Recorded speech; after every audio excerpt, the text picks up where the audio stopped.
Joey, we are back again with episode 14. Oh man.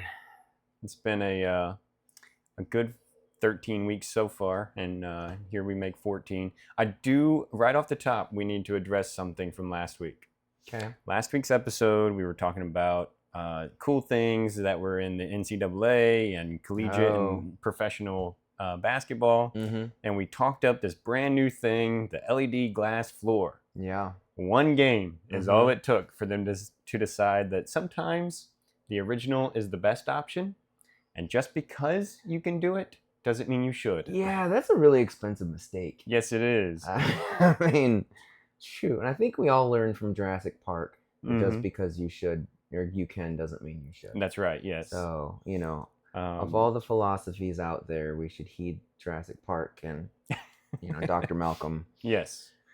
No one died in this case, but that you know of. That I know of. But yeah, we were talking about the floor is glass. It's going to be slick. They etched some dots into it to take away some of the slickness. Yeah. But it was too slick for the players. Not enough dots. Not enough dots. So maybe instead of etching them in, they should have bumped them up.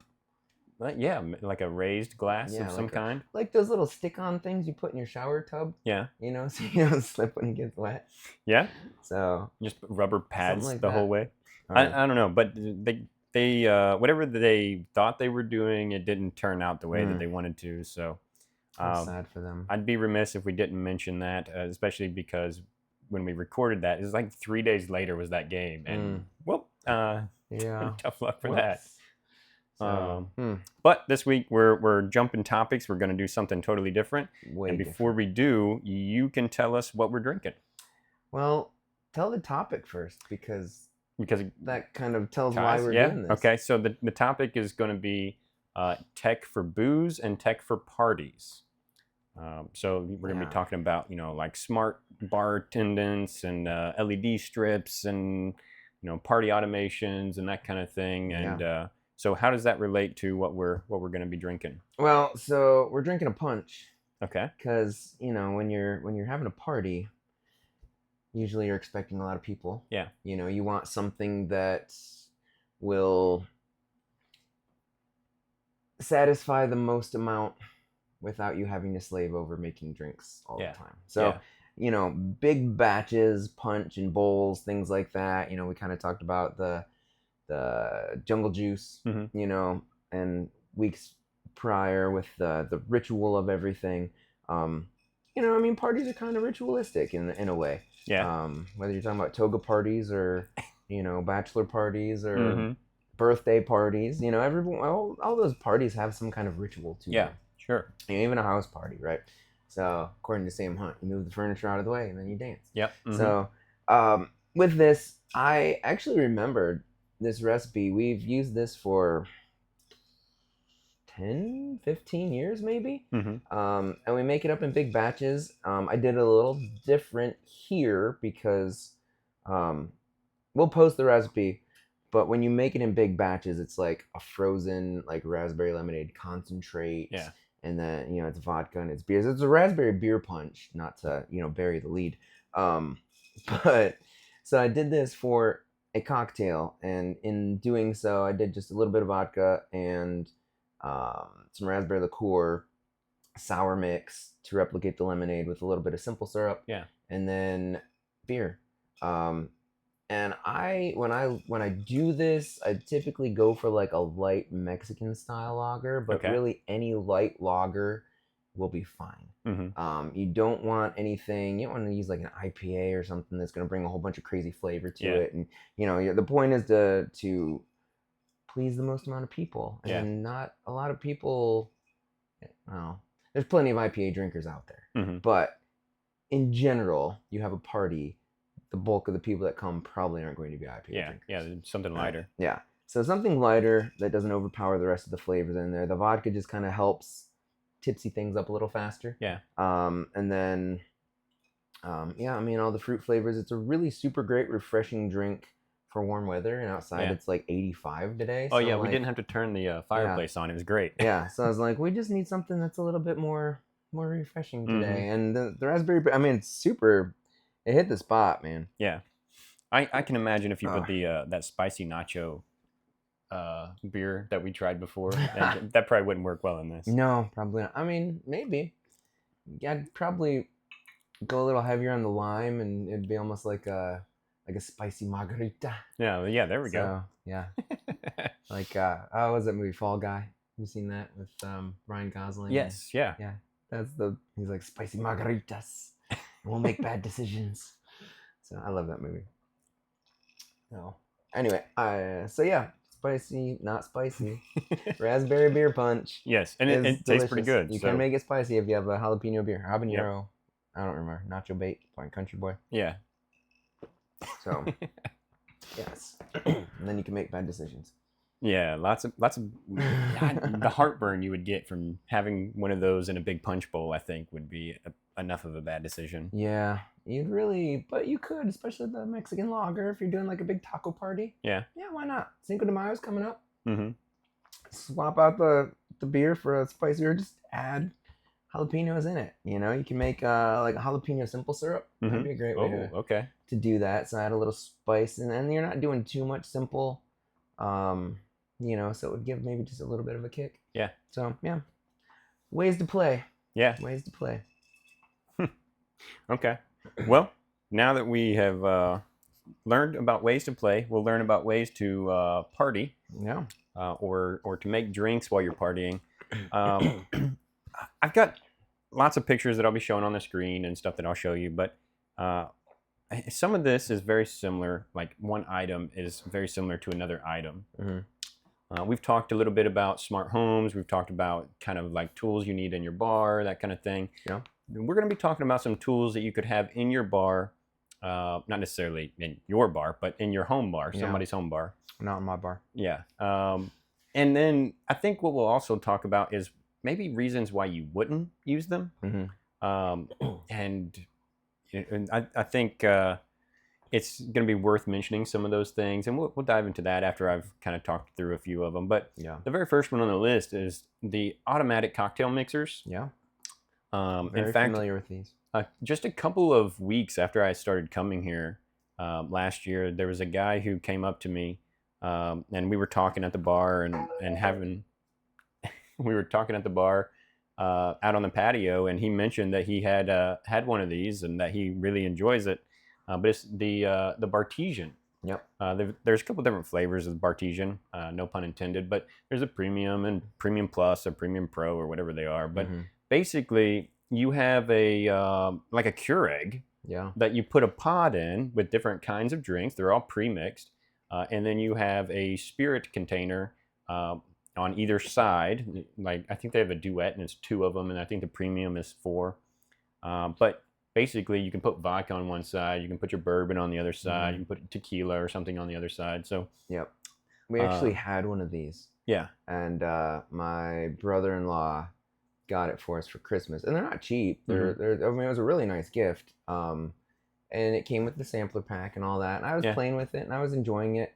Because it's cool. The one we had the 4. Yeah. And one of the containers, because there's 5 base spirits, one of the containers was rum/gin. So you just swap it out based on what cocktail you're making. And all the cocktails have a little barcode on the pod. And so you stick it in, you close the lid, it reads it so it knows which one to pull from. Yeah. And then you can do virgin. Okay. You can do light, you can do normal, you can do heavy. And so it will pull, the right amount of alcohol depending on that. But basically the pod is just a super concentrated version, because it also has a water reservoir as well. Yeah. So it dilutes the syrup, if you will, and then it pulls in the drinks. And the guy you're talking about, we actually sold ours to him. He wanted one for his mom when we moved, because what we found was it just make better cocktails. Yeah. So, it's like some people are worried about AI stealing their jobs or whatever. It's like, I'm not worried about a machine taking my job, because you tried and it failed. You really can't get better than the human touch. Yeah. But what our friend, the reason he likes it, and he and I had a conversation about this probably like a month ago. He's like, when you're entertaining a lot of people and everybody wants something different. Yeah. and maybe you don't have a great punch recipe because we haven't posted our notes yet for this, Yeah. then it's like you can stock up because they have flavors, like crazy amounts of flavors for this thing. So like you can get old fashions, you can get Sex on the Beach, you can get margaritas, you can get whatever you can think of. They have it. They have holiday flavors at Christmas. They have crazy kinds of stuff. So anything you could want, you got somebody that comes over and they're like, they only drink Mai Tais. Well, guess what? We got a Bartesian and I stocked up on all the Mai Tai pods and go nuts. So it's great for that, because if somebody wants to be bougie and wants a specific drink, you don't have to sit there and make them the whole time. You can still mingle with your, in the party crowd and do that. And so, I think that's kind of, the approach. This is not for the person who is making themselves a drink every night. This is for the person who has a lot of people over and they want to enjoy the party rather than just making drinks at the party. Yeah. I think is what this is really for. But yeah, it's not the kind of thing, at least for me, it's not the kind of thing you get home from work and you're like, I'm going to sit down and enjoy a Bartesian cocktail. Yeah. That's not. Usually when I'm sitting down after a long day, I'm just like, I'm too tired to make a cocktail and I'm just doing straight bourbon. Yeah.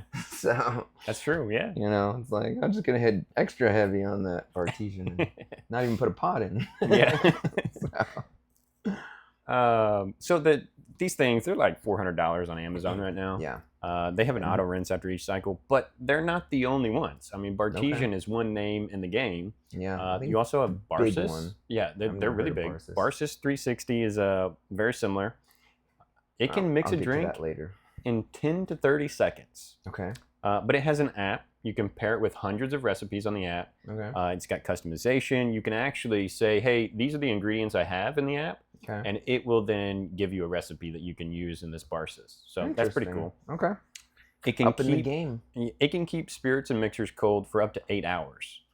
So it's not like, hey, I've made a drink, or I would like to make a drink. I need to have ice on the ready all the time, because you can just let it sit there. The machine's going to sit there for 8 hours and it's still going to keep things cool. So that it's not such a big deal. And there's no pods or capsules in this either. You just pour your drink in. And that right there is what it looks like. It is wild looking. It looks like one of those like Asian fountains or something that would sit on your, or like one of those. It does. Yes. The waterfall thing that comes down, or it's like one of those bladeless fans. Yeah. Like a Dyson, I think, or had one. But the thing he's pouring the drink into is a funnel. Okay. And there's inserts at the top. There's like 6 inserts. So confused right and now. The funnel is removable. So you remove the funnel, you put it in the other insert, you pour your drink in, and each of the inserts are labeled, so it's got like 6 compartments in it, I think. But you pour all your drinks in there, you stick your cup in there, you tell it to go on the app, and off it goes and starts to make your drink. I have so many questions. Just like, okay. First of all, it looks like artwork for your garden. So it doesn't have a pod. How does that even work? Do you have like a chamber for like sour mix and chamber for cranberry juice and? No, I guess you would. I'm not sure. Because if you have to pour in the ingredients for every single time you want to make a different drink, you might as well just make your drink. Yes, except for this will measure your drink for you. I have jiggers for that. I mean, I don't know. You're not selling this very well. No, so he's obviously not getting paid by Barsis. Yeah, well, I mean, and we're going to come back to this point, and it relates to what you were just talking about with the Bartesian. But just because you can doesn't mean you should, right? So, well, I see your price $3.75 on Amazon.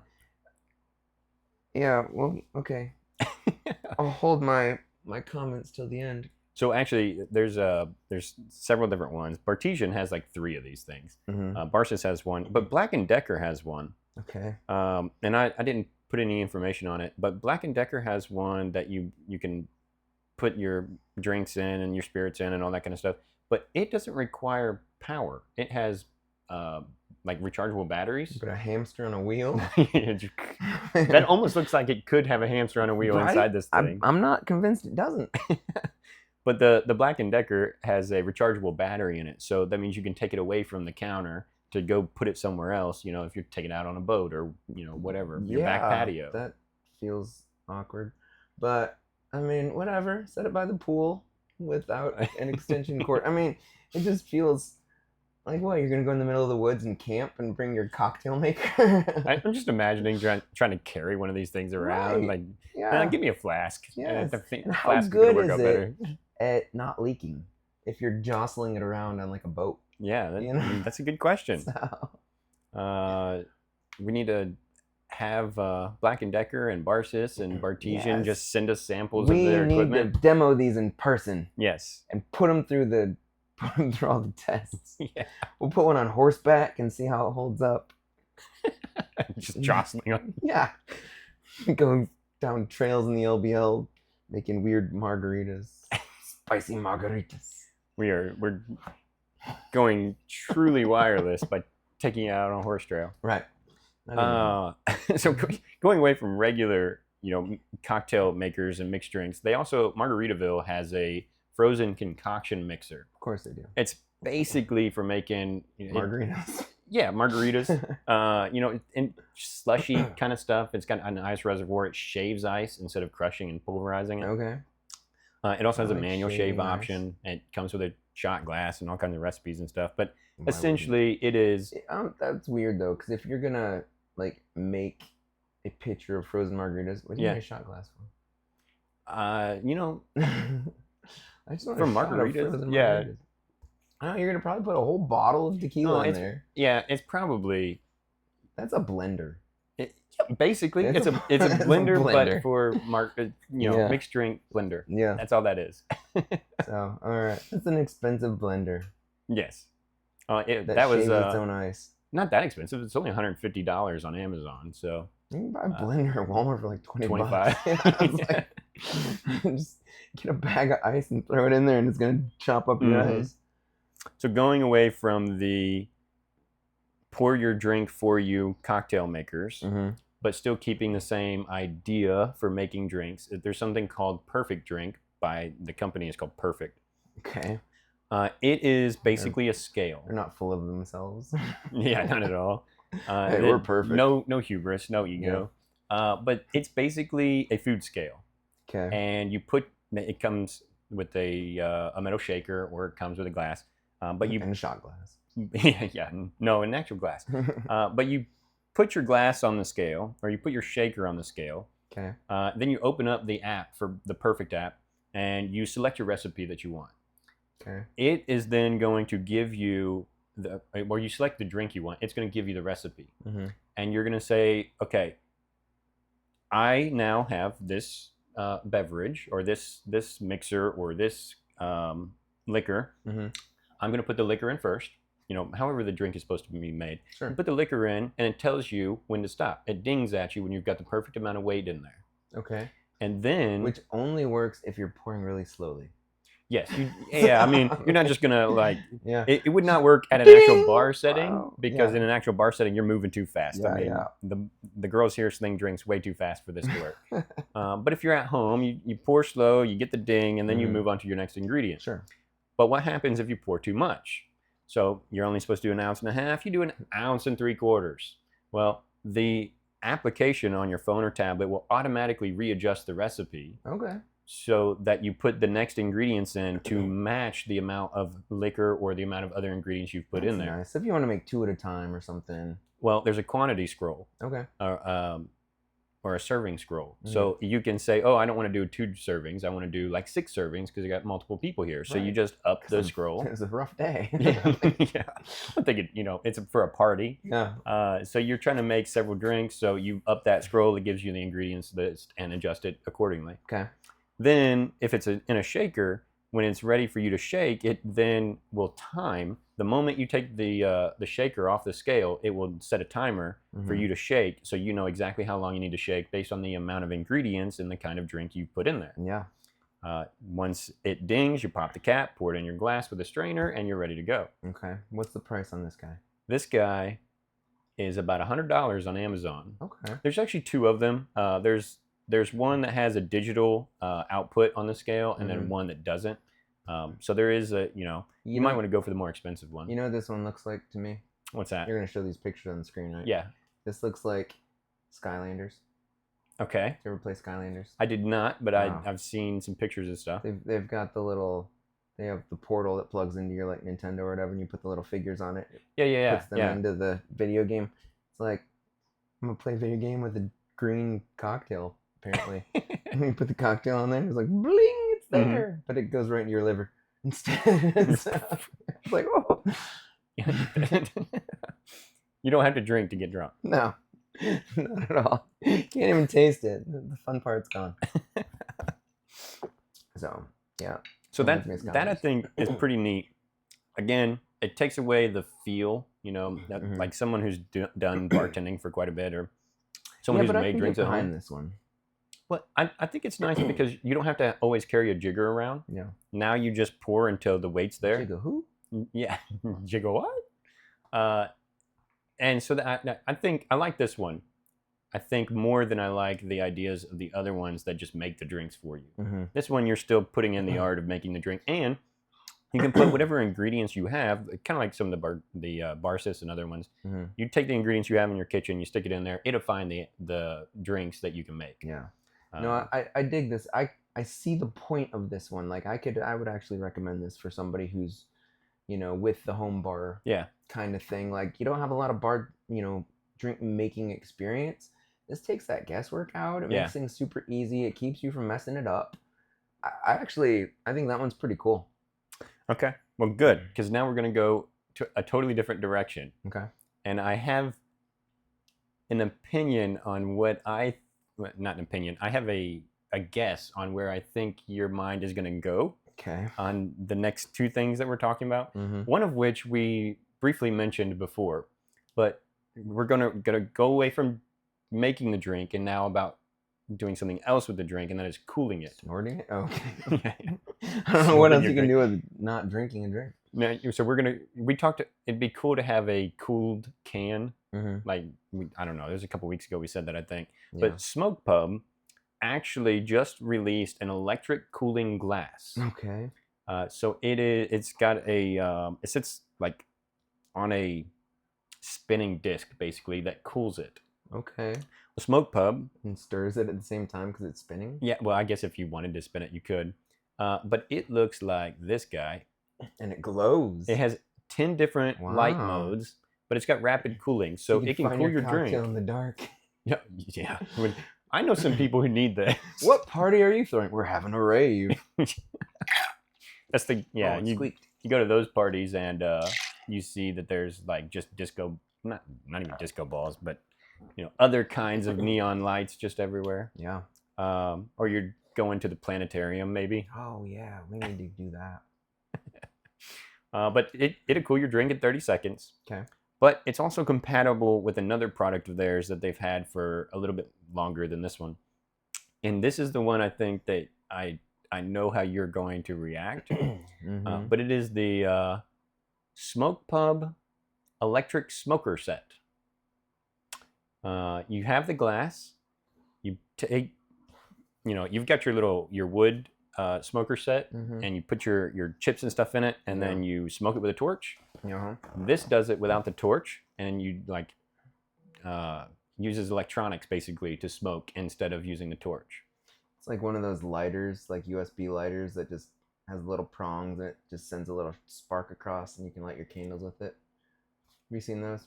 I know what you're talking about. It's like basically a taser. Yeah, it's like a taser for your candle. I don't know if that's how this works. Well, I mean, because it's electric and not flame. Yeah, and there's no butane. There's no. Yeah. So I don't know that's exactly how it works, but that's where my mind goes. Yeah. So that's kind of what I thought.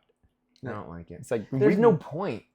Either you know how to flick the button on a lighter or not. You know what I mean? Like what is the actual point of that guy? It seems completely unnecessary. The only thing I can think of is that you're not mixing additives like butane. So that's half the fun. Well, I don't disagree. I always think that it's really cool to watch you guys whenever you make a smoked drink in here, to watch you guys smoke the drink with a torch. Yeah. In fact, And it makes for it smell Christmas so this past good. year, I just got a torch and I Okay. went and got some butane, and like, I haven't been able to use it at home yet, but I'm excited to be able to use it at some point with the torch. Yeah, we're in the wrong season now for smoked drinks, mostly. Yeah. Nobody wants to. It's like a campfire drink. Yeah. Yeah. You know? But I don't know. It's still, the nights are so cool enough that you could get away with it. Mm-hmm. I will say, unless your next gadget is the gun, this one can just go away. That, I think we looked at that before. That they have like the gun that puts a bubble in your drink. No, I totally forgot that we had seen that. Oh, I wish I would have remembered that one. That thing, I want to get one, but I think that's like $150. It just feels unnecessary. Yeah. Like, it's super cool. Like, I don't know. We'll see what the tax return looks like this year, but it's like we may need to invest in this bubble gun.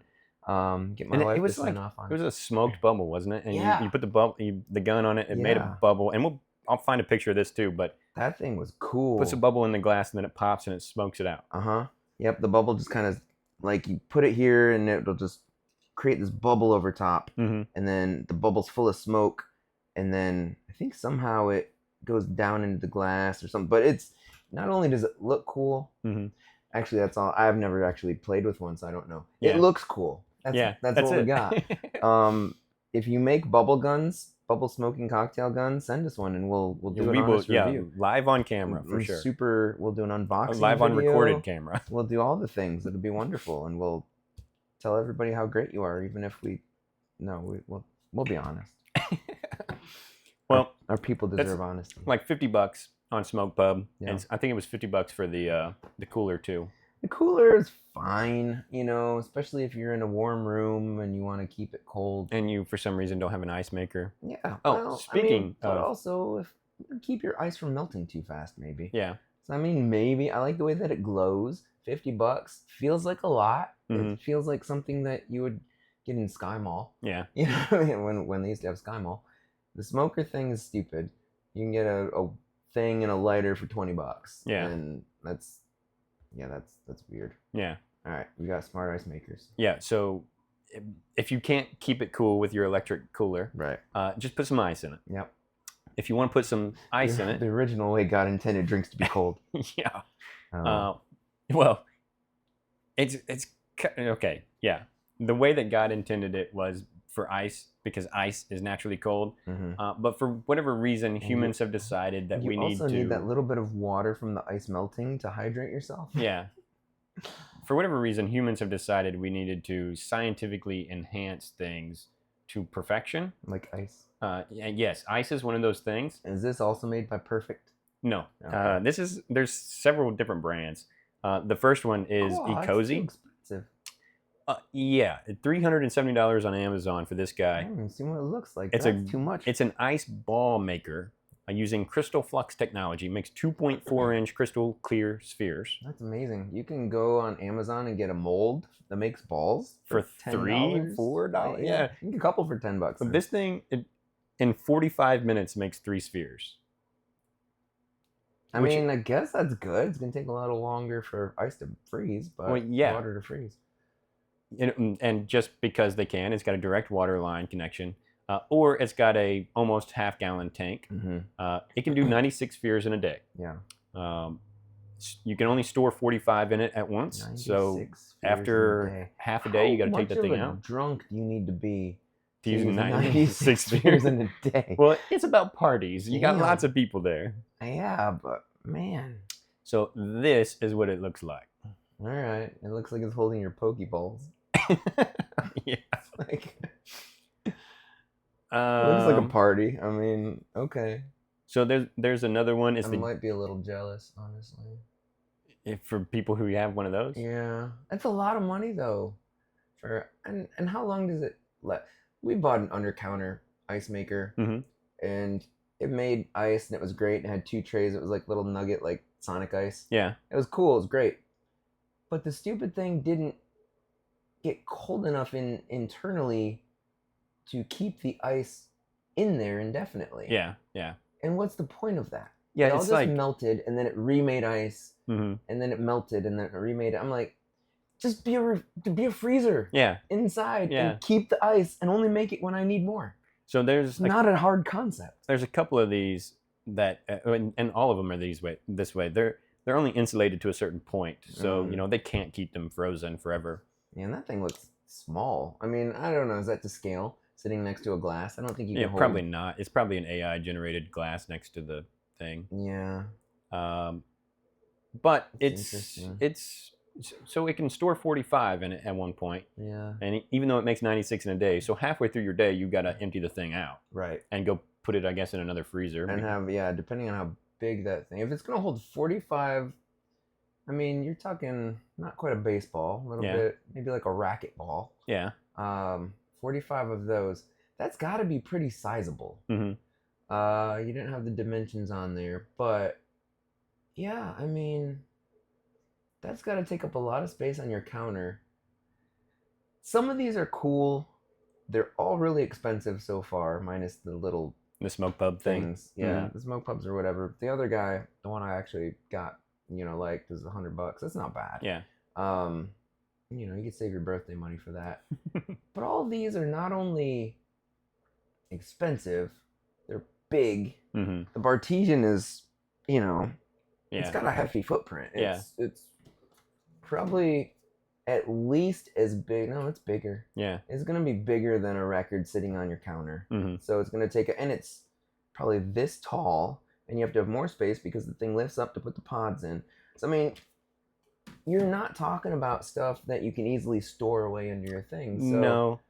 You have to have a lot of money to buy all this stuff, and a lot of counter space to keep it all, and so I think a hardwired water line. Yeah, I think really what I'm imagining the use case for a lot of these appliances is going to be there's a basement in your house with a dedicated bar just for parties and for throwing events and stuff. Yeah.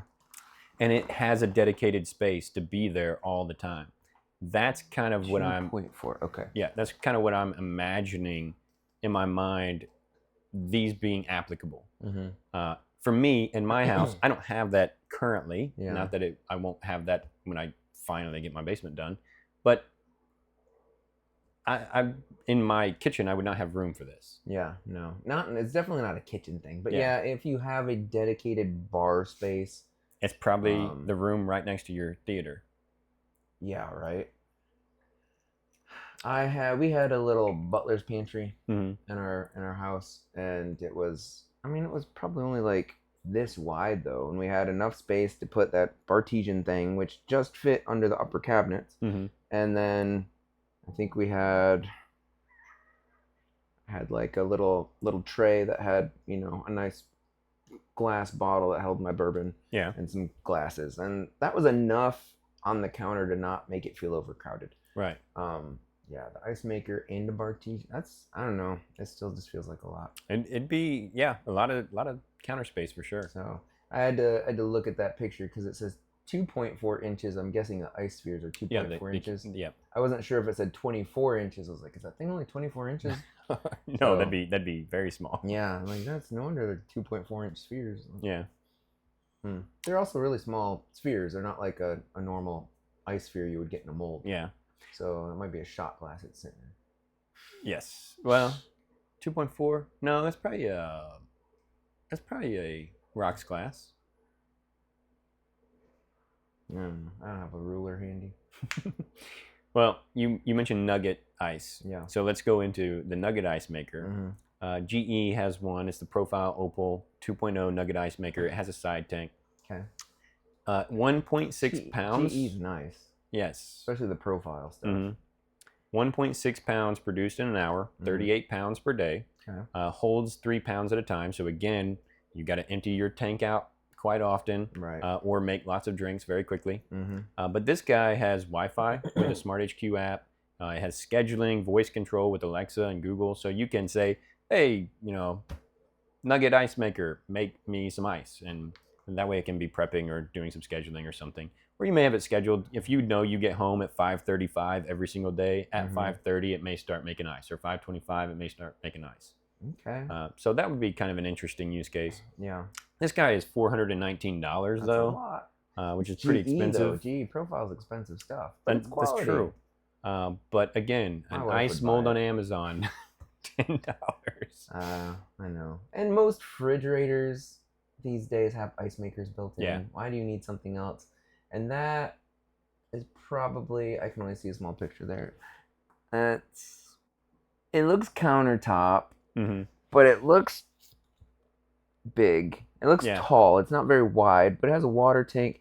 I'm thinking it's probably about the size of probably a little bigger than a Keurig coffee pot. I'm thinking probably bigger than that. Yeah. Yeah. I mean, to hold 3 pounds of ice, but I don't know. I wouldn't necessarily. I don't hate that. I think there's more value in that than the one that makes all the ice spheres. Yeah. For that price, that's crazy. But I mean, people like nugget ice. Like, some people are obsessed with it. Oh yeah, I know some people that they have to go to Sonic just to get ice. Yeah. For nugget ice, and I'm do they know that they can go to Sonic and buy bags of nugget ice and take it home with them? Oh, probably, yeah. Because they're obsessed with it. I'm like, I'm not that obsessed with the kind of ice. Yeah, I mean, I guess if you live far away from Sonic, then maybe one of those in your home makes sense. I did buy a mold. I have 2 molds. One is a 6 square cube and one is a 6 ball sphere. Yeah.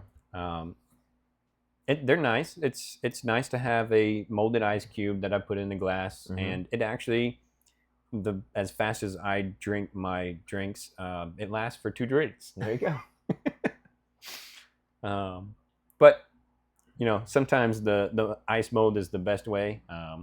Sometimes you can spend $420 on an appliance that makes ice for you. Yeah. Right. Or just buy a small refrigerator that has an ice maker in it. Nah. But going away from ice now, there's something called the Bar Butler. The 2.0 is a liquor carousel. It's basically you take a liquor bottle and you stick it in this carousel, and you can spin the thing around, and it's got little flanges on the bottom. You take your glass and put it up against the flange, and it fills it up. I'm just looking at it going, more counter space. Yeah, that's true. But I did see a video that was like probably a minute and a half long, but it was one of these. It wasn't a carousel, but it was the Bar Butler brand made these liquor dispensers, and there was like six or 7 of them, and there was a tray that was on a moving platform, and it had a glass in it, and the person would select the drink on the left-hand side, and the tray or the platform would move with the glass, go up against the dispenser, and it would put in 1.5 ounces or whatever the cocktail was, come down and move to the next part of the drink, like if it was a Coke or Sprite or whatever, and go up and fill up that portion, and that required more than 1 serving, so it did it 2 or 3 times, and then went back to the landing platform for you to take your drink out. For you to put your crushed ice in. Yeah. So it's like robotic bar. It's an interesting concept, but I was watching it, and oh my gosh, it was moving so slow. Yeah. I'd rather just make my drink. You're like, hey, I'm going to go get a shower while you make my drink real quick. Real long. Real long, yeah. But I don't know. I mean, I'm looking at that. I'm like, okay, first of all, this thing holds what, 3-4 bottles? I think that one is 4, yeah.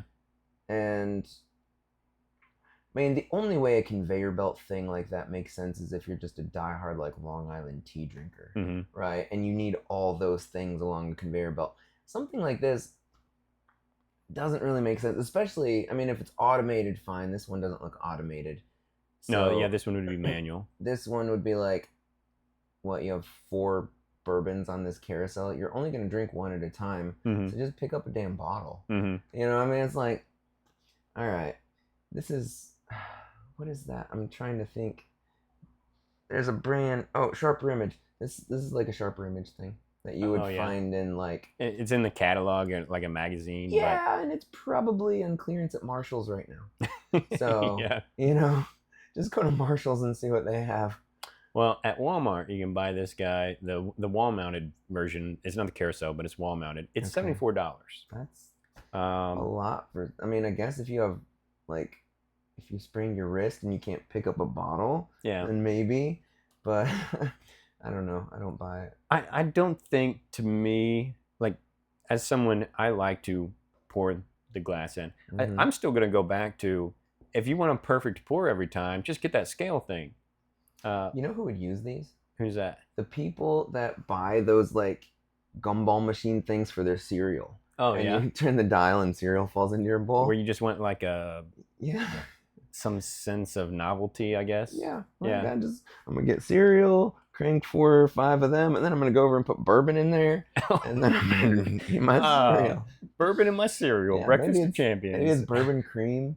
It's a little more normal. I don't know. It's bourbon cream or Cocoa Puffs. Maybe. Depends on the day you have. Yeah, and some Irish whiskey. Yeah. Or a breakfast old fashioned inside your cereal. Why not? Okay, so this next one, though, is called Sidebar. This is an interesting one. I can see where it would make sense. I can't see where it makes sense in a home bar. I can see where it does make sense in an actual bar or at a place that is a restaurant, maybe. But the idea behind it is you have a spout, like a faucet. And the faucet has several buttons next to it. It comes with stickers. You can label your buttons. You select the button and you put your cup in front of the faucet, and it will pour the liquor into your cup. And the liquor can be stored up to 10 feet away somewhere else. So what it does, essentially you have a hose that goes underneath your counter over 7, 8, 9, 10 feet away to where your bottles are. And you've got 4, 5, 6 different bottles of the things you use all the time, kind of like a keg, but you just select the button, it does the pour, and it has timers on it, or little knobs on it, that you can set it to do I think it can go as low as a ½ ounce, and then up to basically until you release the button. So that would be one way that you could do it, where you could, you don't have a speed rail, you don't have all your bottles up on the bar. Instead, they're tucked underneath like a keg, and you just hit the button to do your pours. I think a lot of people use these on boats, actually. I don't know why that is the market for where these go, but that was mentioned more than once in some of the articles and videos I was looking at. So some people have fancy boats. That's true. What is also interesting is it has an optional lockout feature that you can get with it. Basically, you have to have a key. And if you don't have a key, you can't pour the drink. I'm thinking, okay, you got kids in the house. When you're done making your drink, you take the key and you keep it under lock and key. I mean, if your cabinet's locked too, maybe. But otherwise, they just walk 10 feet over and just open the container. Yeah. Still, I want to see a picture of this thing.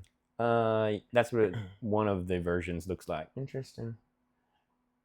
Okay. You know what this feels like to me is, I mean, I wouldn't use it in our bar, but I think there is a commercial use for it because, like, have you ever been to one of those like wine bars where we used to have one back before we moved here in our old city where they had this wine bar where you could go in and it's like 1 or 2 walls were just like cases, and they look like vending machines, and they had the wines there, and you could go up, and like what you would do is you would go up to the register and you would give them your credit card on file or whatever, and they'd give you like a gift card basically, and you would put your gift card into this machine and you would select, it would tell you how much each pour was, and you could decide if you want just a little taste of this wine, if you want a full glass, or if you wanted, heavy pour, whatever, and then it would dispense that amount.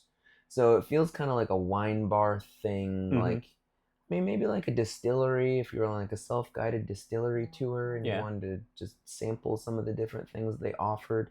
I mean, I could see a use for that. It's interesting.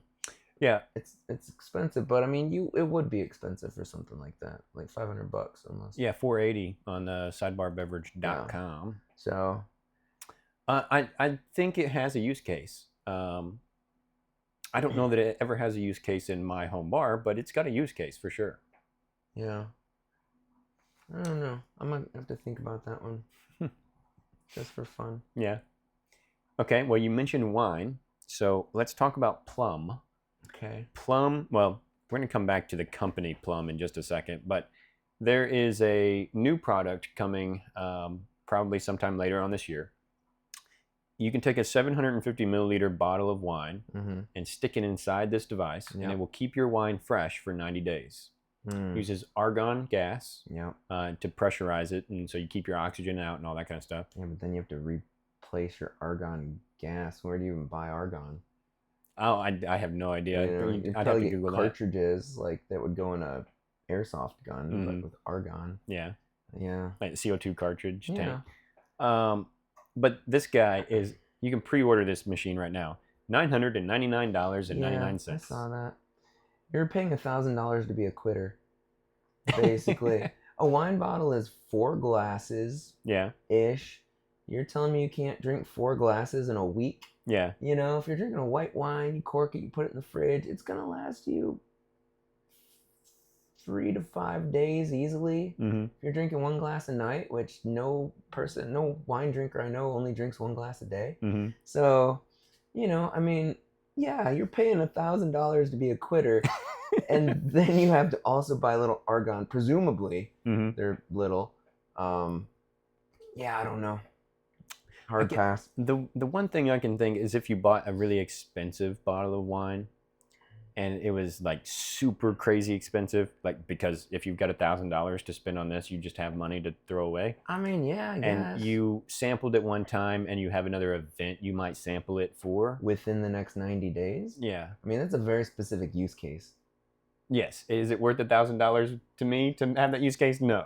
For some ritzy, crazy wino, I'm sure it is, but I mean, I don't doubt they'll sell plenty of them, but for your average person, okay. No. So here's where we've got to keep your wine 90 days by a box. Yeah. You know but here's where we got to step back a little bit, because Plum originally sold these devices for $2,500 each. Plum, as the company, dissolved. Okay. And it was bought out by C&A Global. C&A Global bought the brand, and they bought the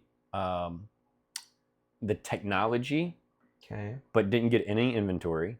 They didn't get any software, so they're having to rebuild the software, having to rebuild the product with new equipment and new technology from scratch to do this thing again.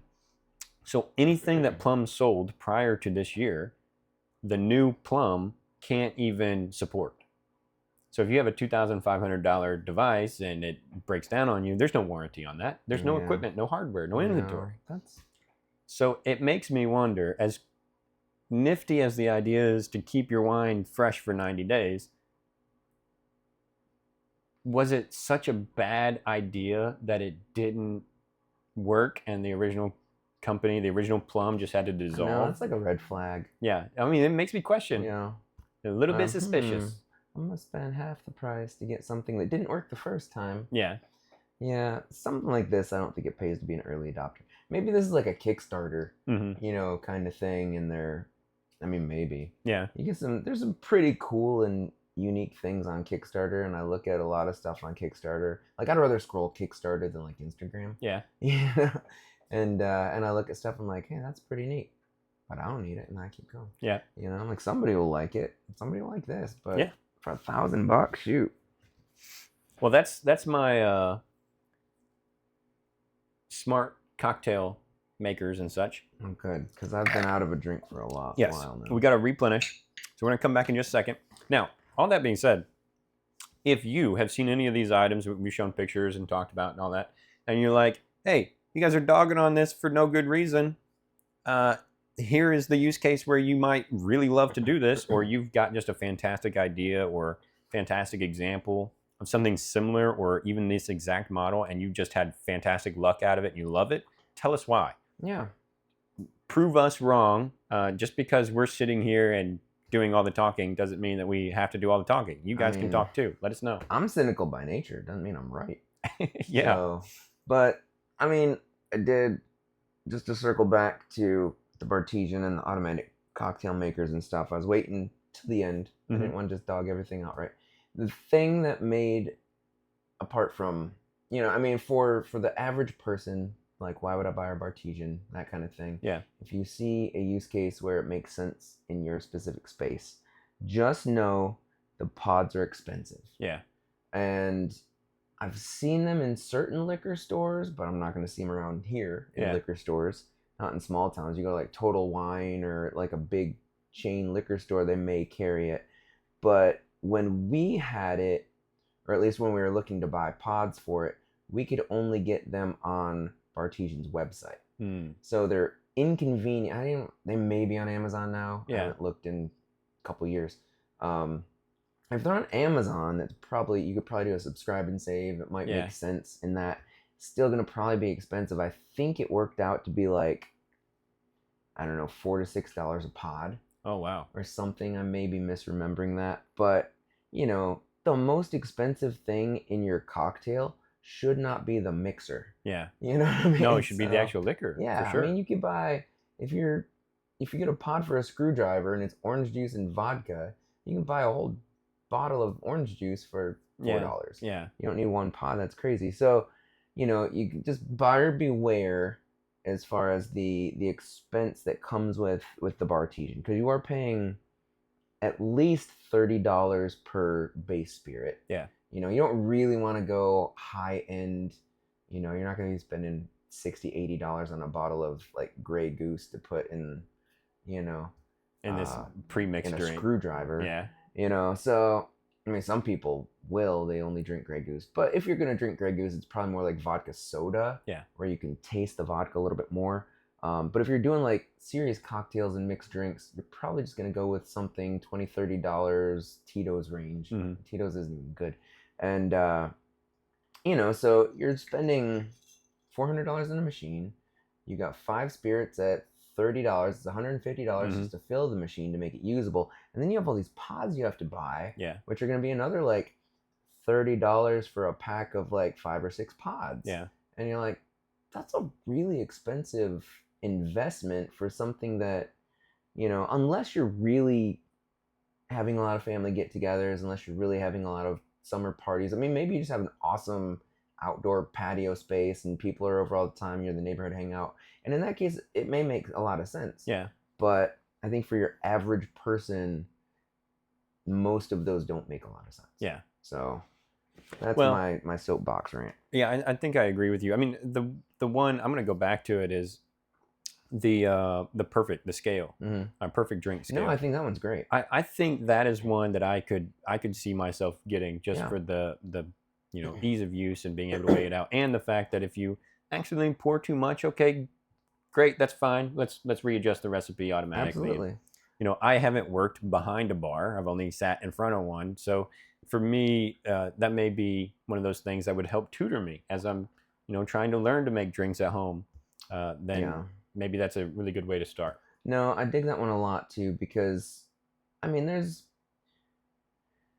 making cocktails can almost be like baking. You know, if you're not familiar, if you're not comfortable with that process, it can be intimidating. And I like the app feature, because that does help you and it customizes things for you. You're not just pulling up a recipe. If you're like, hey, I really like, you know, you get home from a long day, you've got decision fatigue. You don't want to think about it. You just tell your app, hey, I've got these ingredients in my cupboard, and it may be like vanilla vodka and, you know, just a couple random things that you're like, I don't want to think about what I need to do with this. And plug that in the app. It tells you what to make. It tells you how much of each to make and to use. That's cool. And it really helps level the playing field, because, you know, maybe you just need a drink and you're like, I'm too tired to go out anywhere, but I still want a good drink. I don't really know how to make a lot of cocktails, but I mean, it takes the guesswork out. It makes it kind of foolproof. It's really a cool, I like that one a lot, because for your average person, it's not super unaffordable. $100, you know, no big deal. Stop getting Starbucks for a week. And then, you know, I mean, out of all of them, that is easily the most useful in my opinion. Yeah, I think it's the winner on this section. Yeah, I wish we had one to play with. You know what? We may just have to get one to play with. Yeah, and a smoker gun. Yeah. But let's go get drinks to play with for the next section. No, all I have left is water and my melted ice. And we'll be back in just a second. All right, we are back for drink 2. Yep. So if, you know, we started with the beer punch, because when I think party, I think keg stands, I think, you know. that kind of thing. Beer pong, stuff like that. So beer felt right. But this one, if you're looking for a different kind of party, you're just not a beer drinker. You know, maybe you're doing like a book club or something like that. I don't have all the fruit for the garnish. Usually there's a lot more fruit that goes in it, and especially if you're making a big batch of it, you're going to have lots of fruits in it, oranges and maybe pineapple wedges and stuff like that. But this is a sangria. Okay. And so, you know, sangria is pretty much just like a wine punch. You know, white, did a Pinot Grigio, orange juice, pineapple juice, a little bit of peach liqueur. Not a whole lot to it. You don't have to overcomplicate a sangria. Yeah. But it really is. It's like jungle juice with wine and all the fruity things. So, I mean, you really just want to. We'll post the recipe on this, and you can do it. I've got a red and a white. You know, you're gonna do a little bit different on the. You know, on the white wine, you're gonna do lighter colored fruits. You know, pear juice would probably be good. You know, different things like that. If you're gonna go red wine, you're gonna do more like cranberry. You're gonna do you know, stuff like maybe some apple, maybe some grape. You know, that kind of thing. I don't know if you want grape juice in your wine. I was just thinking of colors. You know, but that stuff, you're gonna go heavier, darker with the red wine. The red wine's gonna be a little heavier. I've honestly never had a white wine sangria. I have had a red wine sangria in Europe, which was decently good. I think it ended up getting a lot of sugar to be sweetened down pretty good, but I like this a lot. I would not have been able to tell you that this was a sangria. I would not have been able to tell you it had wine in it. Yeah. Because the first thing I got when I took a drink out of it was tropical. I mean, it was pineapple. Yeah, my first sip was a little bit of pineapple, and I really got the peach notes from the peach liqueur. But there's no sugar in this. The sugar all comes from the fruit juices. Yeah. So it's all natural sugars. Yeah, super great poolside drink, or if you've got, you know, like I said, a book club or whatever, bridal shower, baby shower, things like that. And I'm just generalizing. Don't put hate mail in the comments or anything like that. Just, you know, my experience, women tend to drink wine more, and men tend to drink beer more. But that's not to say women don't enjoy beer. It's not to say men don't enjoy wine. You know, so you know your crowd when you're planning a party. Yep. You have two options. You can go either way, or you can do both and let your people decide. Or you can buy a really expensive Bartesian and let them really decide what they want to drink. So, just, you know, win the lottery to buy your pods. Yeah, and then, you know, upgrade all your kitchens and have the counter space to store it all. So yeah, that's really the most expensive part of owning a Bartesian, is having the counter space. Yeah, the house big enough to house it. Yeah. Yeah. My $1 million kitchen, I got my $400 Bartesian. Yeah. There you go. But speaking of upgrading, yes, if you're going to upgrade your space, sometimes the best way to do that is going outside of the bar tech and into the just upgraded smart home tech or upgraded tech in general. Yeah. And if you're the people that entertain enough to have a Bartesian and need all the punch recipes, then you probably need some of these gadgets to keep the party going. Yeah, that's true. So the first one, though... Is there a karaoke machine in here? Not in so much as saying the word karaoke. Okay. But the first three items that I'm going to talk about is about audio distribution in zones. Okay. Because you in your house may have a speaker or two. Then you in another part of your house may have another speaker or two. And then in another part of your house, you got another speaker or two. And none of them can ever play the same music. And it becomes a pain in the butt because you can take your phone and Bluetooth to one and okay, I'm going to get audio from one. And then you have to disconnect from that one to connect to the other one. Well, to upgrade your home, you want to get rid of all of that separation. You want to get rid of all of that, you know, having to piece together little things here and there in order to make it all work. And you want a system that allows you to do audio how you want to do audio. Sure. So there's a couple different brands that do that. You got Audio Pro, you got Weem, and you got Sonos are three of the biggest ones. Yeah, I know Sonos. I looked into Sonos. Each speaker was like a Bartesian. Yeah, they are expensive. Yeah. Sound quality's great. Yes. You know, if you can afford it, I don't think anything. Sonos is kind of like top of the line. Yeah, so I'm going to come back to Sonos at the bottom of the list, but the first one is going to be Audio Pro C20W is one of the models. Okay. I don't even think you can get this in the States. I think this was a European model. Okay. But it does multi-room setup. So what I was talking about before, where you've got such a disjointed system, now you have a system that you can select the rooms you want to play in as all part of one system. Gotcha. So you can zone it out. Do you have like a hub, or is it just an app? So you're going to have an app, but you're going to have an actual physical device that's connected to something, whether via Bluetooth or Wi-Fi. You can like do your phone or a tablet. Yep, and you can do Spotify and other streaming services. It has several different ones. Actually, the Audio Pro is cool. It has a built-in phono stage, so you can hook a vintage record player turntable directly into it. And then with a multi-room setup, you can cast it from the device you're plugged into to all the rest of them. And you can listen to your record player in every room in your house. Interesting. Which I think is a very interesting thing. That was their big selling point, is that we can take your vintage turntable and you don't have to turn it into a digital signal. We'll do the digital signal for you to cast to all the other devices. I'm going to keep talking. Okay. So then the next one, going from Audio Pro, is going to be the Ween Pro and the amplifier. It allows you to connect non-smart speakers to be part of a Wi-Fi group. So basically you hook your speaker into this amplifier, and the amplifier is the smart part, and your speaker is just a regular old speaker hooked up with speaker wire. Okay. It can do the multi-room setup as well. It can also do AirPlay 2, Amazon Echo, Google Home, Wi-Fi, Bluetooth, auxiliary, and SPDIF formats as well, or inputs as well. So lots of different input modes. And then the last one on the list, the Sonos Era 300, it's multi-room.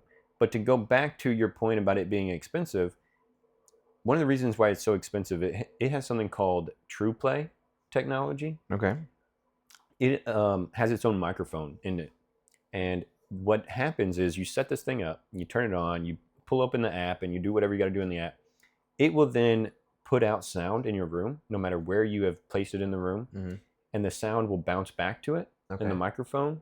It will then set up an equalizer based on every object that's in your room, so that it is perfectly playing sound every single time that you turn it on to listen to music. That's cool. Because you might set it on top of a bar. You might set it underneath your TV in the entertainment system. You might have it over in, you don't want to set it in a cabinet, obviously, because why would you? Well, like if you've got one of those kitchen cabinets that don't go all the way to the ceiling and you got that space, you can put some up there. Yeah, you could. And Sonos, actually, they have a couple different like wall mounts. They have some standing mounts, kind of like a tripod that you can use. How does that work if it's an outdoor speaker? I think you would just mount it outside. Oh, but nothing echoes back. Yeah, I don't know if TruePlay works on the outside. Okay. And they might have like a specific outdoor speaker. Yeah, probably. But so that's one of the reasons why it can be so expensive, is because it's got that microphone in there to map the room and tune your system for you. Okay. Also, the Sonos app allows you to bring all your content together, that you can decide what rooms you want to play in, and you can mix and match your Sonos speakers in different zones. Okay. So that's important for a party, those three different brands and concepts and ideas, because you don't want to, if you're in a nice party room in your basement, and you've got a little home bar there, and you've got people that are at the bar and they're watching TV, but then on the other side of the room you have a different TV that's playing some other different audio. You may not want audio next to the bar to be the same volume or the same input as your audio that you've got on the other side of the room that's watching, the football game or whatever. Yeah. So you're always going to be checking your sources, your input and your output, and trying to determine, what you need to play, where you need to play it, and what the volume needs to be while you do it. I actually watched a video of a guy who had a home theater inside of the same room as his bar, and he had like 60 TVs, and each TV was connected to a tablet, and he was controlling each TV source as well as the volume. And you could actually pick a different volume if instead of playing the volume from the TV, you wanted to play music, and you just wanted to have the TV on in the background, you could do that. And it was several different options. It was pretty cool. That reminds me of that scene in Talladega Nights where John C. Reilly's in Will Ferrell's house, and he calls him up because he's, dating his ex-wife. And he's like, hey, I got a question for you. When you're watching TV, how do you play music? He's like, why do you want to play music while you're watching TV? And he's like, because I like to party. Like, it's one of my favorite movies. Might have to watch it tonight now. There you go. So another thing that people have started doing, I don't know why people are doing this in their home, but they are. They're putting NFC tags and QR codes in their home so that you can, like, you put an NFC tag that is at the bar, or a QR code that's at the bar, and you walk up with your phone and you either scan it or you tap the NFC, and then you can look at your phone and see, the menu, or you can do a song request, or things of that nature. Like get into the queue for karaoke. Yeah.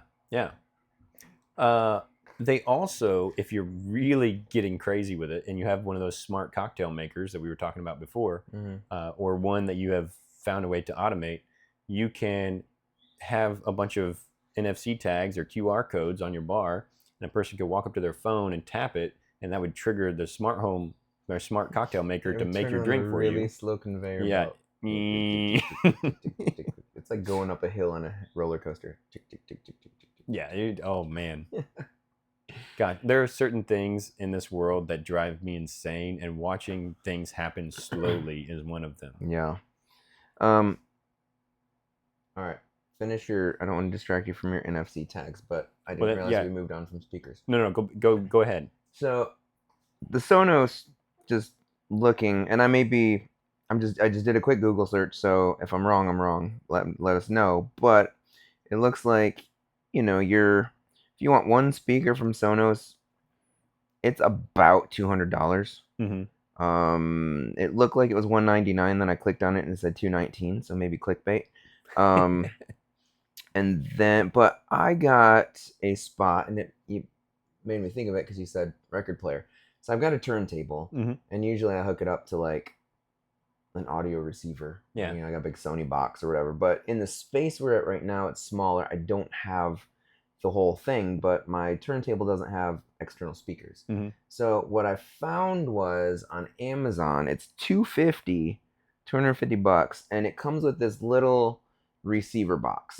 And so I plug my turntable into that directly. Yeah. And then and this box has a little toggle switch too, so you can go Bluetooth, or you can do input. And so obviously the turntable's on input, but like if you want to play from your phone or if you want to play from your Alexa device or whatever, you can go to Bluetooth. But then it has 3 speakers that you can put in different rooms. We have one in our bedroom, one in our living room, one on the porch. And there's no audio latency. It's absolutely perfectly synced. You can adjust the volume on the speakers independently. Yeah. And they all are completely wireless. They have rechargeable batteries, so I just keep them plugged in all the time. And if I need to grab one, if like shaving or whatever, showering or something, I want to take one in the bathroom, I can. Yeah. No big deal, but I can put on a record, and I can walk through the house. I can walk outside to walk the dogs and do all that stuff and not miss a second of my music. Yeah. And that's so, nice. And I'm like, it was all things considered. I mean, $250 is $250, but as opposed to buying like a Sonos thing and having to buy, I've got 3 speakers, and then you probably need like the bass unit too. You're talking at least $600 for something like that. So I had that, and the audio quality is fine. It's perfect for what we need it for. It doesn't have like self-leveling equalizers and things like that. But again, we're in a small spot. Yeah. And most places around here, unless you're in $1 million lake house, probably small is fine. Yeah. Unless you are looking for that party experience. And then, JBL Party Box is fantastic. And you can link the JBL Party Boxes together if you have multiples of those. And those are probably $200 a pop on those, maybe a little bit more. But I do think some of this is going to come down to user audiophile presence. Yeah. I know some people. My boss is one of those people that he has a really, really sensitive ear for sound quality, which means that he's constantly, tweaking his sound system at home and stuff. He is all about vintage turntables and stuff, like vintage radios and stuff like that. He used to repair them and put them back together and all kinds of stuff. But he has a really fine-tuned, sensitive ear for quality, and so for him, that higher quality system makes a big difference if he's going to enjoy his time. Sure. I can't pick out the nuances for sound quality. Yeah. My hearing is just not as superb as his in that regard. So for me, I can go with the cheaper system and be just as happy with it because it doesn't bother me. But for him, he would have to have a little bit more expensive. Of course, he's the kind of person who's going to be looking for tube equipment, and he's going to be trying to find how the tubes can go into, a tube amplifier can go into this device and that device, and he'll rig it up in a way that's just, it will sound fantastic when he's done. So people like that, they're going to pay a little bit more money or spend a little bit more time with a custom solution. But I think that's where Sonos and the Weem and that kind of stuff, it makes sense for those kinds of people. Sure. For me, a $250 kit that does 3 speakers and there no latency, and the audio may not be hi-fi, the best hi-fi in the world, but it's probably pretty darn good. I've got it on my turntable. You know what I mean? It's like, I don't listen to a record for the purest audio quality. Yeah. You want to hear the little scratches and the little, the imperfections, the nuances of the record. Yeah. So I'm like, I'm okay if the record's a little warped, because I get a lot of my records at like antique stores and stuff. Yeah. So it's gonna be there's gonna be a little warble in there sometimes, and there's gonna, and I'm okay with that. So it's like, I don't need, if I'm just listening to my vinyl, I don't need the best sound quality. Yeah. Because you can only get out what you're putting in, and I'm not putting in the highest sound quality. Yeah. So, but yeah, I mean, certainly for certain aspects, you're doing digital music and all the things, and, maybe you're just playing Spotify and you want to like get some massive subwoofers for your Lil Wayne and, all that stuff. I mean, I'm not knocking it. I love good quality music, and I love being able to hear stuff loud, and we had karaoke here last night, and our sound system was great. And it was an old PV system from the 70s that one of our good friends is letting us hang on to for now. And like, we put that to use, and it worked amazingly. Yeah. Tried out a new church this morning. Not like most of the churches in this area where it's just an organ and a bunch of people that sing off key. Like, they had a good sound system and a good, a band, and it was awesome. And, I really enjoyed that. So, I mean, it's like, I've never really played music, but I have an extreme appreciation for music and for sound quality and things like that. But I'm not going to split hairs over, I'm going to be like, I'm the kind of person that's going to say, what can I get? What's the biggest bang for my buck? Yeah. Kind of thing. And so, Hey, I would love Sonos, don't get me wrong. I just haven't been in a place where I can be like, I'm going to drop $2,000 to get all the speakers I need for this house or whatever, and plus your outdoor space, and and if you're gonna do it, I'm also the kind of person that if I do something, I'm all in on it. Yeah. If we get a card game like Cards Against Humanity, we buy Cards Against Humanity, and you get the base game, you play it a couple times, you're like, this is great, and I buy every expansion pack, every single one. And then we'll maybe only play the game like 2 more times, and then we never touch it again. But and I've spent $400 on a card game. Yeah. But that's the kind of, so it's like, if I'm gonna buy Sonos, I'm gonna wait till I have the money till I can get all of it. And do it all. Yeah. And otherwise do it right, not just like a single room. But So I'm not arguing Sonos is not worth it. I'm just saying, for the average person, we can post the link to these speakers. They scratch my itch, and I love them. Sure. It's I spent Christmas money on it, and I was like, I freaking love it. It's the best Christmas money purchase I've done in several years. Yeah. So okay. We're going away from audio a little bit, and just talking about in your bar, your home bar, you might have something that does presence sensing. Okay. Like motion sensors? Well, motion sensors Or are like ghosts? specifically looking for motion events that, like motion on a camera is looking for pixels that change. Okay. Motion detectors are looking for Light. significant movement. Mm-hmm. Whereas presence sensing, it doesn't use cameras and it doesn't, it's not looking for that large movement.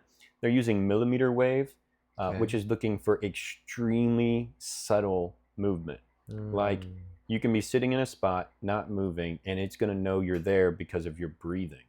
So your chest moving up and down as you're breathing is the only movement it needs to register that you're physically in the room. Which is kind of scary if you think about it in other like use cases. But in this use case, the idea is your smart home knows that you are in the room, so it doesn't turn the lights out on you when the timer goes off. Can it differentiate between you and your dog? I'm sure certain sensors probably can. Because I'm like, I don't care if the lights go off on my dog. He's just laying there sleeping anyway. My dog doesn't need to see. He can smell his way through the room. That's right. Like a bat. He's like, I know where all my treats and toys are. Mm-hmm. So.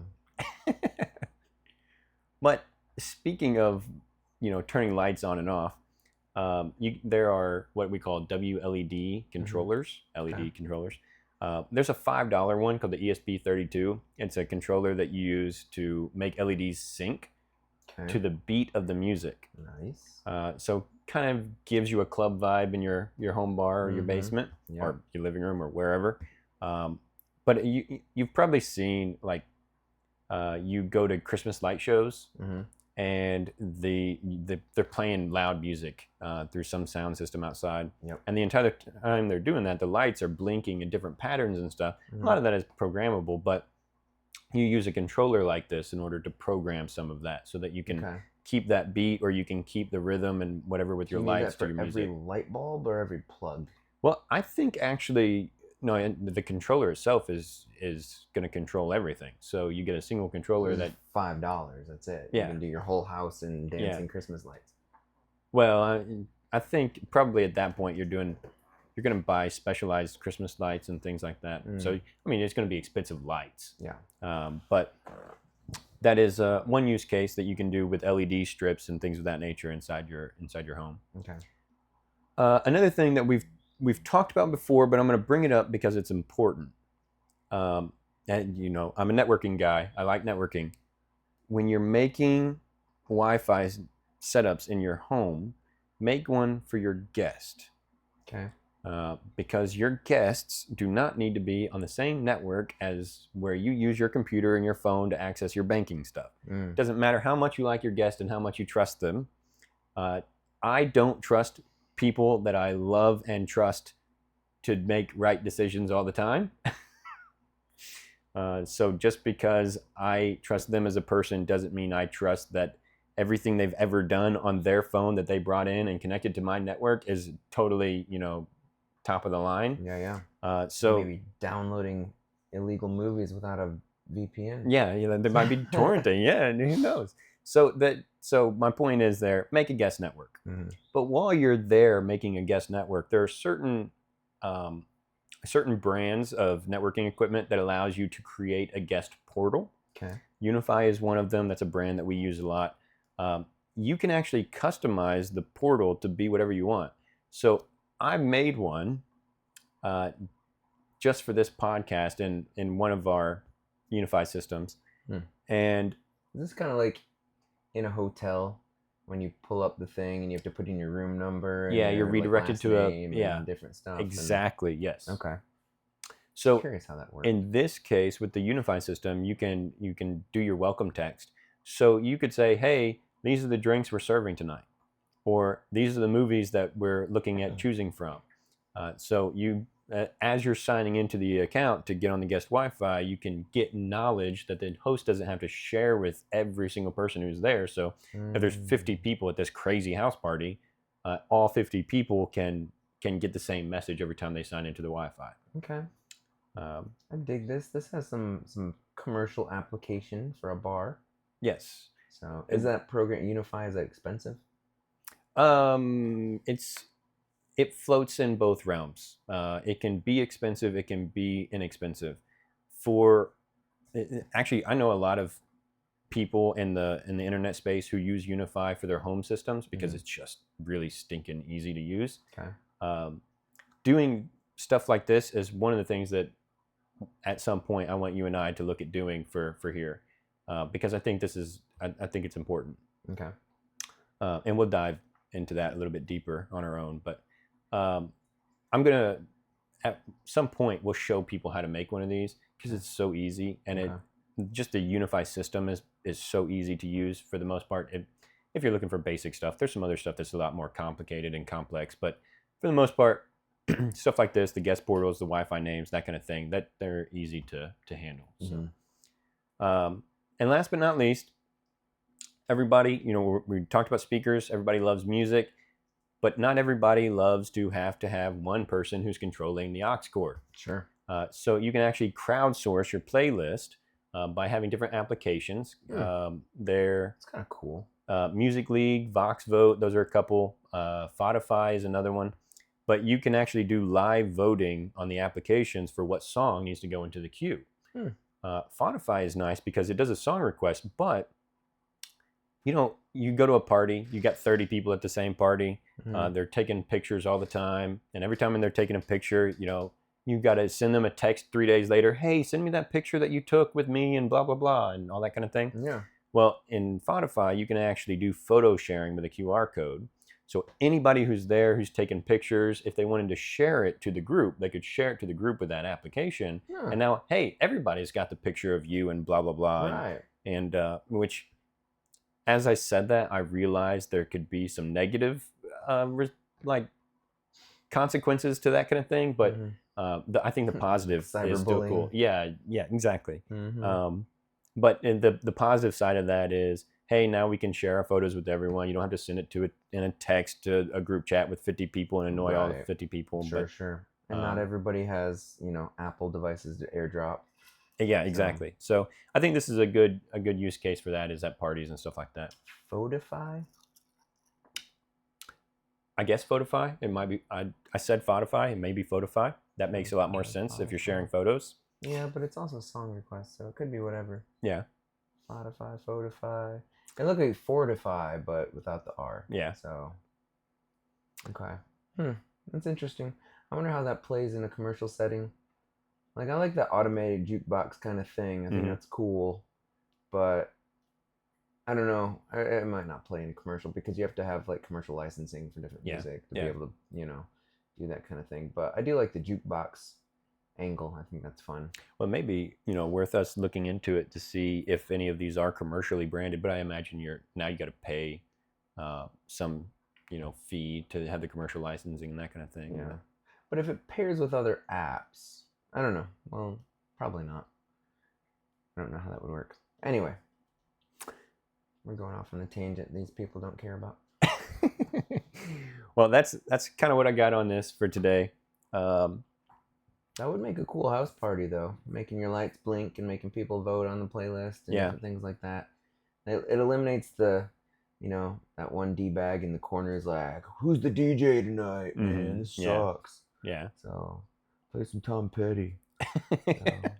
Tom Petty's great, but, don't be a dick about it. Yeah. Well, I think that wraps up party music. Party drinks, party crowd, party tech. Yeah. Party on, Wayne. So tell me, from all the tech, all the stuff that we've talked about, in your future, when you get the new space going, what's the one thing that you're like, I need to put this into the new space? Whether it's music or bar-wise or other kinds of tech. I don't need the perfect, so I wouldn't get that one. But honestly, just the smart home speakers. Yeah. Once I upgrade and have more rooms, our house is under construction, so we're not living in it. But when we have more than just the couple rooms that we're in now, we're in like a tiny home basically. one lead, those 3 speakers I have won't quite do what I need it to do. Yeah. So I would definitely look at potentially doing a Sonos at some point. I've wanted that for probably, I don't know, 6 years or something. So that would be the one I would gravitate to. I might, when I upgrade my speakers, maybe even look at some crowdsourced playlisting. Yeah. That's kind of cool. I don't think I would need any like blinking lights that would drive me nuts. Yeah, and then I forgot everything else we talked about already because drinks. Yeah. But I mean, I think it's cool. I think we've talked about a lot of neat stuff today. Some of it is it's cool to think about what it could be used for. Yeah. But you also look at it and look at the price tag and go, I don't need that in my house for that price. Yeah, no. Like if it were free, sure. But yeah. Might find a use case for it. But yeah, no. So no, it's good. I had no idea most of this stuff was out there. Mm-hmm. No, I shouldn't. I've been surprised that somebody wants to make $1,000 wine vacuum. Wine preservation tool. Yeah, that's just like. Yeah, no. If you have wine that you're afraid that it's gonna go bad, make sangria. Mm-hmm. Share with your neighbors. Yep. It's fine. Don't worry about it. So go have a party. Yeah, that's right. But okay. Yeah. Well, next week we are gonna go away from parties. Oh, okay. And we're gonna talk about being comfortable. The other end of the spectrum. Yes, we're gonna talk about being comfortable. All the people to maybe none of the people. Yes. Depending on your level of comfort. Yeah. Whether you're extrovert or introvert. Yeah. We had some conversations at the bar the past week about that. But yeah, we're going to talk about comfort, comfort drinks, comfort technology. Yep. Some of the psychology behind some of that. Okay. I'm ready. Let's do it. Yeah. So, but until then, obviously the thing that we never say but should say every time: like, subscribe, follow, share, do all the YouTube things. If you want. If you're listening on Spotify, Apple, or Amazon, get on your Facebook and share the link, and bring other people to see us talk about things that may or may not interest other people. If anything here was helpful, let us know. If nothing was helpful, if everything we said was wrong, let us know. Yeah. And of course, be safe when you drink. Yep. So follow your local laws and regulations. We want you like to be we here say. for the next episode in one piece. So come. That's right. Drink safely. Do not drink and drive. Hang out in your home bar, and listen to us. That's right. Stay tipsy. Yes. We'll see you next time. Alrighty.